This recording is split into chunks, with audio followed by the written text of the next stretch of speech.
欧洲议会6月9日通过决议，承认中共对维吾尔人的系统性侵犯人权行为已构成危害人类罪和严重危险及种族灭绝，因此成为全球第10个通过决议承认中共危害人类罪和严重危险种族灭绝罪的立法机构。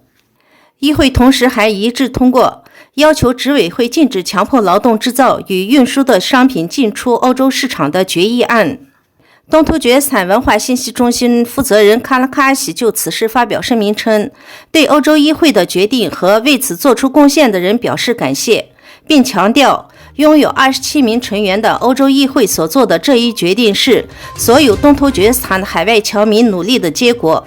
正义总有一天会显现，全世界都将追责中共的种族灭绝和反人类罪行。东突厥斯坦文化信息中心负责人卡拉卡西就此事发表声明称，对欧洲议会的决定和为此做出贡献的人表示感谢，并强调拥有27名成员的欧洲议会所做的这一决定是所有东突厥斯坦的海外侨民努力的结果。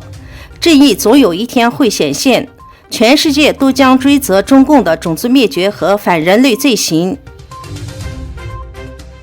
据报道，国际原子能机构总干事周四表示，伊朗正在移除自己国家核设施的27个监控摄像头，增加了检查人员无法跟踪伊朗核进展的风险，此举对其工作造成了严重挑战。托库曼斯坦总统指示在里海生产淡水，并输送到首都阿什哈巴德。欧盟委员会主席冯德莱恩表示，将帮助重建乌克兰。访问亚美尼亚的俄罗斯外长拉夫罗夫和亚美尼亚外长举行了新闻发布会。拉夫罗夫说，希望土耳其与亚美尼亚关系正常化。